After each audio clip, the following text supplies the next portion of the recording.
Good morning, and welcome to another episode of A Conversation with Father Orsi. I'm BC Cloutier, Chairman of the Board of Action for Life, and this is Father Michael Orsi. Good morning. Good morning, my friend. How are you today? I'm great, Father. I'm just as good as it gets. Wow. How about that? What are you drinking?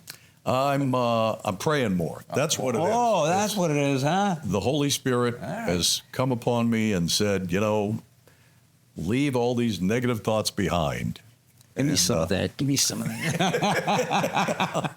And I wake up every morning and say, I am blessed because I am. Yeah, and that's the truth, folks. We forget that. We are blessed, and sometimes we only think about the stuff that hurts us or we don't like, and say, why me? But then, for the most part, for most of us, things are pretty good. I went to confession a few days ago. My penance was? Give gratitude to God for all the good things He's given you. There you go. And that's a prayer of gratitude, thanksgiving, gratitude. That's one of the ways of praying. A lot of us forget about that, where we're telling God what we need, what we want, we're telling God, I'm sorry for my sins, which is, got to do that. But sometimes we forget to thank God. Yeah, I think often, I think I've said this before in this program, that, I was a cradle Catholic that fell away for many years and then came back to the church. And one of the things that I'm really, really, really grateful for is that in all those years when I abandoned God, He never abandoned me. Yeah, always there. He took care of me, and I maybe didn't realize it at the time or didn't want to acknowledge it, one or the other. But with benefit of hindsight, it really... there were so many instances where I think back and say, boy, God was with me on that one. There was that great poem, I think Francis Hopkins, somebody's name, The Hound of Heaven. And, this guy is trying to escape God. And the hound is always right behind him, following him, And finally, the hound overtakes the guy. Hound of Heaven, I think it's Francis Hopkins, I'm pretty sure. If not, we'll put the book up on the screen and you can read the poem. How's that? We're going to talk about today, Father, chatting with AI saints. Now, I'm sure that many of you in the audience are saying, oh, more AI. You guys just went through that last week.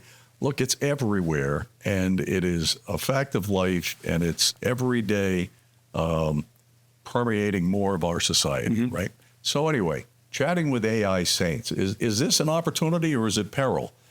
I don't know, Father, but we should talk about it. Both. We'd say that both. It's a blessing and a curse, and to follow Yogi, and you come to the two roads, take them. Now, let me just, last week... somebody gave me, I had a big birthday, Yeah. A couple of weeks back. I was 50 years old. And you were celebrating the 25th anniversary of your 50th birthday. Anyway, this friend of mine gave me an autographed picture of Yogi Berra. Really? Yeah, and I'm having it framed. I'm going to hang it up in my house because I just love Yogi. How's that? Father, in fact, it ain't over until it's over. Listen, if they could talk to the saints, I want to talk to Yogi. You know another one that Yogi said? What else? Talking about some restaurant. He said, I hate that place. Nobody goes there anymore. It's too crowded. He was great. So last week we talked about the Vatican's Antigua y Nova. Right. Old and new, right? And that teaches that AI cannot replace human intellect, freedom, or spiritual transcendence, which is rooted in the image of God. And Pope Leo XIV has indicated that AI is a tool, but not a replacement for humans. And I think that's just common sense. So there's an app that we talked about called Magisterium. Now, Magisterium is going to release a new project that's called, are you ready for this? Saint Chat. Saint Chat. And believe it or not, Saint Chat can generate text-based responses to questions from avatars of saints like St. Paul, St. Augustine, St. Jerome, and shortly there'll be 20 saints, some of the popes, and some church doctors initially available. So I'm reading this, but you'll get into it. Imagine that a user types a query to an avatar of St. Thomas Aquinas. And the query is, What would you say, St. Thomas, about human dignity in the technological age? And here's what you might get back.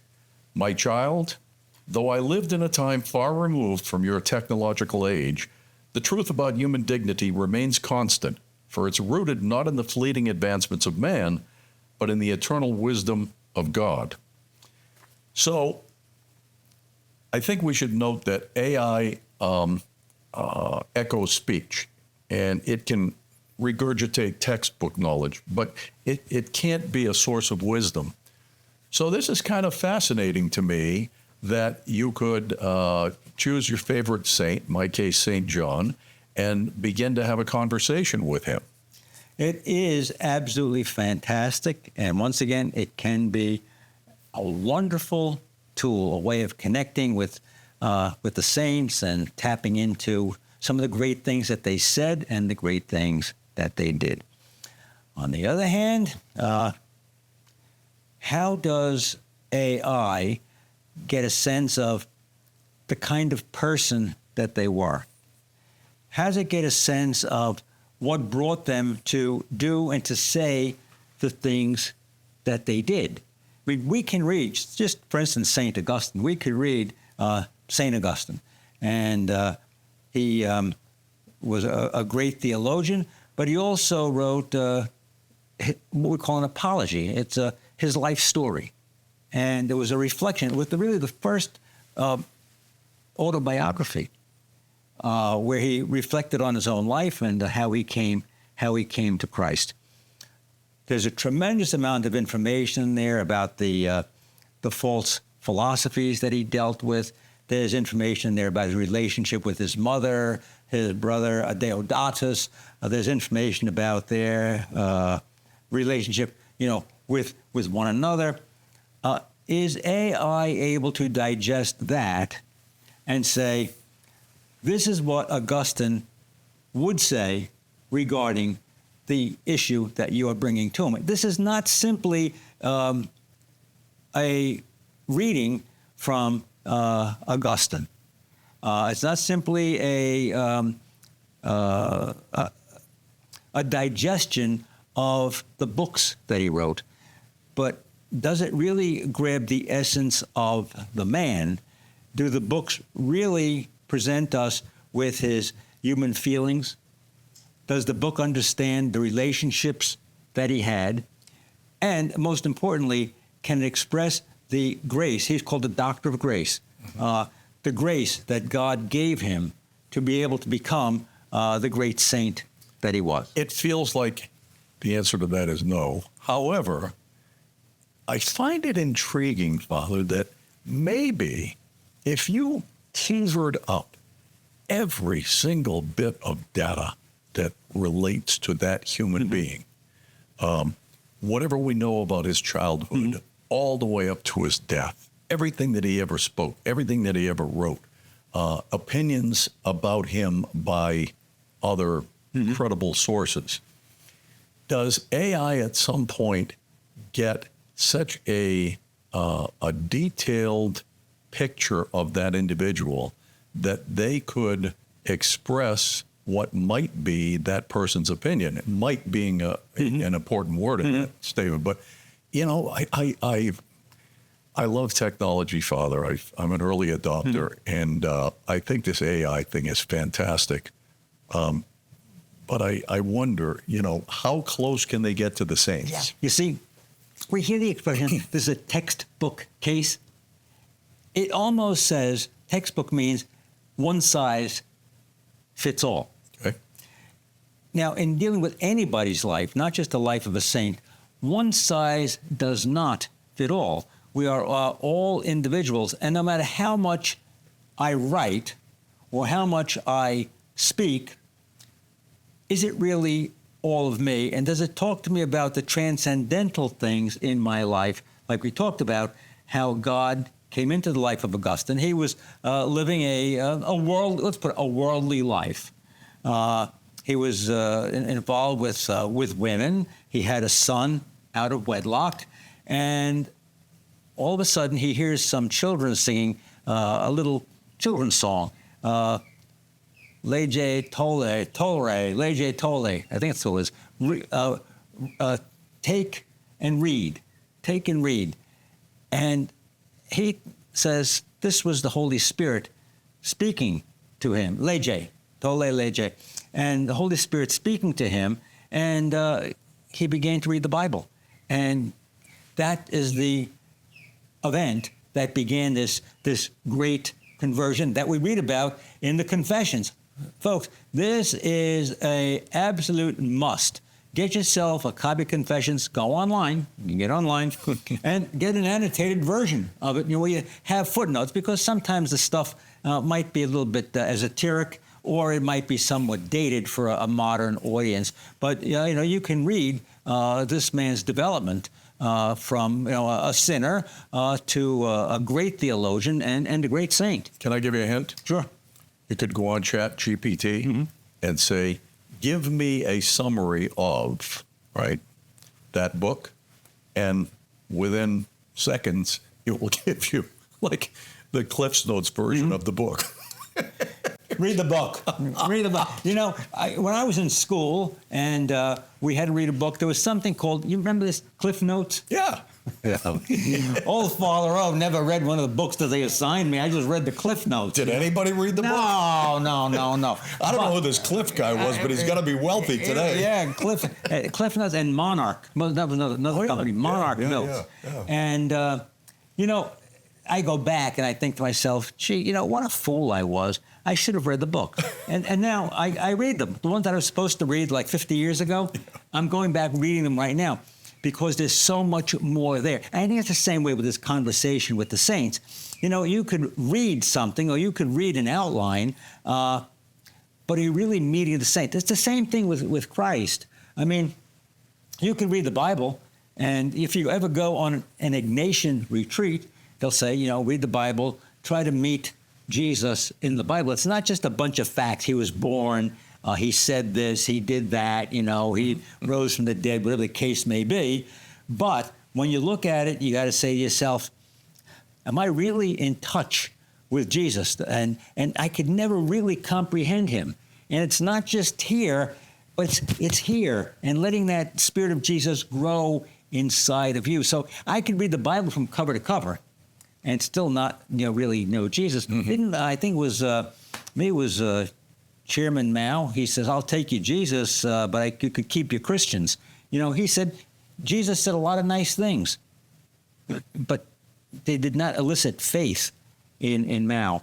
And faith is a supernatural gift. So I'm not saying that, this Chat GPT and OpenAI with meeting the saints is a bad thing. I'm just saying that there is more to it. And sometimes there could be, and I got to say this, folks, thinking of AI as almost as a separate consciousness can influence what the saint says. In other words, sure. The saint so-and-so said this. Now, I have seen these situations. John Henry Cardinal Newman, all right, he's a saint now, and wonderful English divine. He taught at Oxford, and he became a Catholic. They had what they call the Oxford movement, and him and a few other great theologians at Oxford were trying to find the roots of the Anglican Church. And the further back he went, he said, I don't know. I think that the true church is the Roman Catholic Church. And he left the Anglican Church in a great position at Oxford, and he becomes a Catholic because of his research. So they're going to they made him a saint. And I remember reading, and where this came from, I don't know. But you'd find this in some journals. And there is speculation that he was a homosexual. Folks, I mean, what? But see, with ChatGPT, with AI, sorry, not ChatGPT, with AI, that could become fact. That's what I'm saying. All of a sudden, speculation, if you remove the word speculation, then he was a homosexual. Exactly. And then that begins to, spread through the... Hey, look, there are ups and downs. We're going to take a break. We'll be right back after this. Lara Trump is coming to Naples on November 6th, and discounted early bird tickets are available now. Get a 25% discount by buying now at actionforlife.org/events. November 6th is your once-in-a-lifetime opportunity to get up close and personal with Lara Trump, a prominent political figure, television personality on Fox News, and a dedicated advocate for family and conservative values. Enjoy elegance, education, and enlightenment as Action for Life presents the Golden Age Gala. Watch Lara Trump and Father Michael Orsi engage in a highly anticipated dialogue on stage at the beautiful Naples Grand Beach Resort. Make your reservation now for the Golden Age Gala featuring Lara Trump, Thursday, November 6th. The Golden Age Gala promises to be an evening to remember as we gather to recognize and uphold the sanctity of life. Get your discounted tickets today at actionforlife.org/events. We'll get back to a conversation with Father Orsi in just a moment, but right now I'd like to talk to you about the cost of producing and airing this television program, which amounts to about $3,000 per episode. Now that includes the production costs and the airtime, but $150,000 a year is a pretty big hill to climb. And I'm here to ask for your help. We think that you enjoy the program, at least that's what we hear. The board of directors believes that this is a very good investment. I hope you feel that way too, obviously. What I'd ask for is that you consider contributing to actionforlife.org. You can go online, you can contribute once, you can contribute on a monthly basis, and we are more than glad for either. Whatever's appropriate in your circumstances. But again, please go to actionforlife.org and make a tax-deductible contribution to keep a conversation with Father Orsi on the air. Thank you so much, and God bless to you and yours.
Welcome back to A Conversation with Father Orsi. I'm BC Cloutier.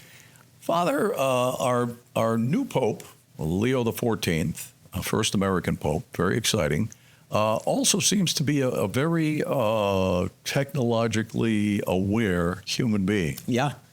He has a great background. They say he was a great mathematician. We know he's a linguist, but he's very interested in internet, very interested in AI, and I think that's probably one of the big reasons why they elected him. You think? Yeah.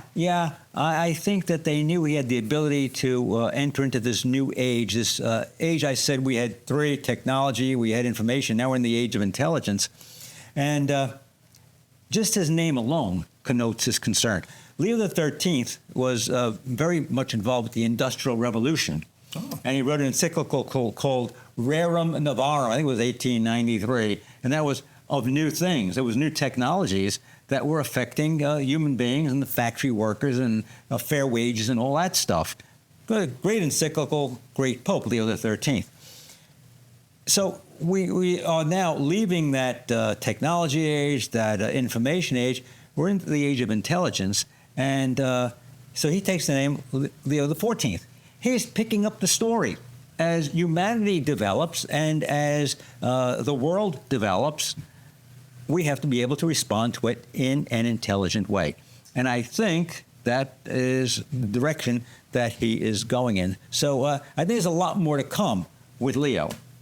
That's interesting. I had no idea. See, folks, Even BC is learning from me. Did you know this, or is this something that after Leo was elected that you researched? No.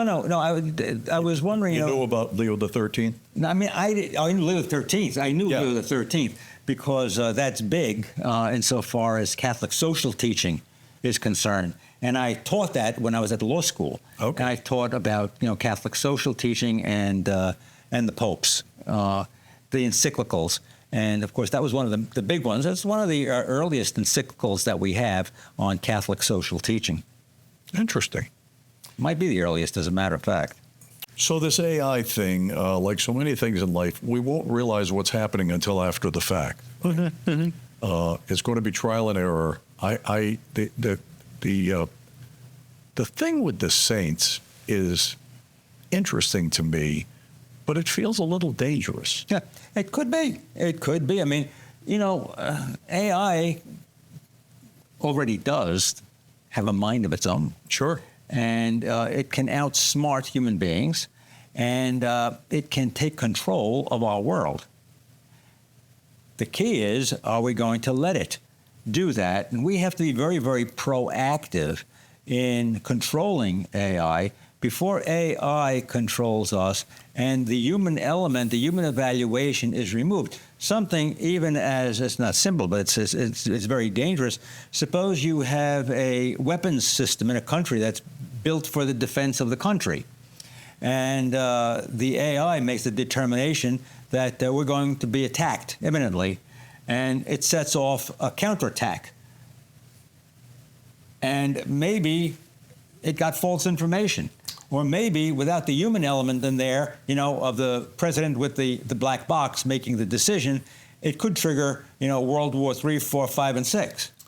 A few weeks ago on 60 Minutes, and if I remember right, this was a rerun, they did an interview with the CEO of a company called Peril Industries. Mm-hmm. The reason I bring this up is because they make essentially weapons of war, mm-hmm. but they're completely driven by AI. There are no people in the vehicle, and there are no people directing it from some central location, like with drones. So they instruct these things, they're like little jet fighters, mm-hmm. To seek out a target. And if the target moves, for example, let's say it's a company of soldiers, mm-hmm. this device knows to move with it. So it's completely driven by AI. There is no one in control. Now, the CEO of the company said, well, we do have a kill switch. If the thing was going crazy, we have the ability to kill it on the spot. Yeah, who's we? But here's a weapon of war that's driven by artificial intelligence with no input from human beings. That's right. That's what you're talking about. Yes. Now, let me just give you an example, folks. This is, relatively new in the news. There were some drones from Russia that flew into Polish territory. Yeah. All right? Now, they scrambled right away. The Polish military, NATO was alerted right away and knocked a number of the drones out of the air. Suppose that were left in the hand of whatever it is, in the AI mind. And they say a NATO ally is being attacked. That's an act of war. Yes. That's some of the dangers that we have with AI, and that's why we have to be very, very careful, very, very proactive in this. And it also has to be something, and I hate to go this route, but I have to go this route. We have to work with other countries on AI. I think, like it or not, there has to be some cooperation. Right. There was a number of years ago, we talked about globalization, industry being globalized, big business being globalized. And we lose a little bit of our national identity, we lose a little bit of our control of our industries. We lost a lot of jobs because of it. But with AI, we're interdependent. I mean, you could have a simple part made. Just suppose you're having a new artificial knee put in, and the part of that knee is made in China. All right? Now, you have to be able to consult the knee maker Right. in China Sure. about installing that knee and caring for that knee. So if these folks are not on board after they produce the knee, well, folks, you're not going to be walking too good. Yeah.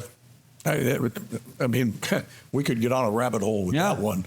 That, you know, as much as we want to limit the other superpowers, there's only so much we can do. Yeah. And, you know, it's interesting to me that Reagan, who was clearly a defense hawk, you know, was very strongly involved in the strategic arms limitation talks, Right. which resulted in both the USSR and America reducing the number of nuclear weapons that we had. And it seems to me that a similar approach is going to have to occur with AI, because we're not the only ones developing this technology. Right. And better to, you know, be cooperative than in an AI arms race, I think. Right. So, folks, we said numerous times a blessing and a curse, but we have to be proactive. I think that's right. You know, it'll be interesting to see, to me, Father, to see church administration, for example, how that will change with artificial intelligence. None of that is occurring, but it seems to me, I mean, if we take the Catholic Church in America with the dearth of new priests, that I'm not saying that artificial intelligence or robot could say mass, but there are a lot of things that could be automated in the church. Whether or not that's acceptable theologically speaking and practically speaking, I don't know. But right now, the human element is certainly most important in the confection of the sacraments. How could we use the technology for teaching tools and religious education? How can we use the technology? For instance, a lot of churches now have the big screens there. And what do you do with the big screens? I was at one of the local non-Catholic churches, and they began their service with something from The Chosen. And then the pastor gave the sermon after the folks had seen the film The Chosen. Where does that go with AI? What do we do with AI interpreting the Bible? What do we do with AI taking Jesus and making Jesus a person? I mean, you could recreate, this is what Jesus said. We'll be talking about more of this in future weeks, I'm sure. In the meantime, thank you so much for being with us today. We hope you'll come back next week, same time, same place, for a conversation with Father Orsi. Until then, I'm BC Cloutier, Chairman of Action for Life. Thanks for being with us, and God bless.